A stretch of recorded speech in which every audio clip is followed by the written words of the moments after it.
प्रवासी 400 ते 500 प्रवासी या मोनोरेलमध्ये होते, एका मोनोरेलमध्ये होते. आणि सगळ्यात महत्त्वाची माहिती म्हणजे मोनोरेल जी आहे ती ओव्हर जास्त वजन त्याच्यामध्ये आतमध्ये लोकांनी प्रवासी संख्या भरलेली होती आणि त्यामुळे कुठेतरी या मोनोरेलमध्ये तांत्रिक बिघाड झालेला आहे. आतापर्यंत जवळपास 50% प्रवाशांना जे आहे ते बाहेर काढण्यामध्ये प्रशासनाला यश आलेलं आहे. अग्निशमन दलाच्या अधिकाऱ्यांना जे आहे ते यश आलेलं आहे.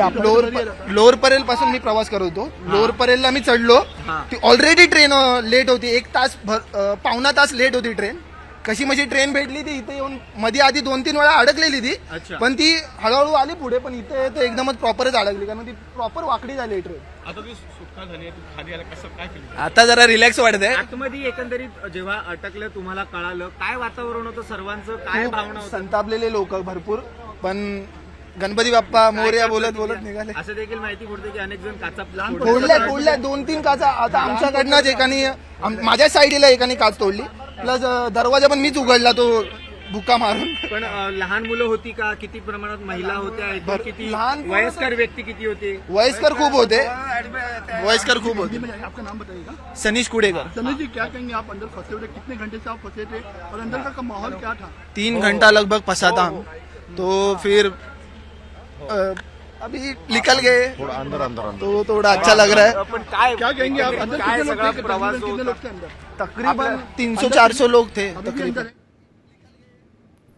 हमारा पिताजी का कैंसर है, इधर टाटा पे ट्रीटमेंट करने के आया।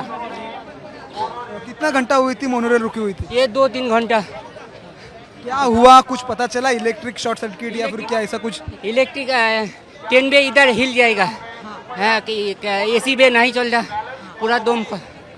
और अंदर कितने लोग हैं, कुछ बता सकते हैं? बहुत लोग हैं, पूरा ज़्यादा लोग है।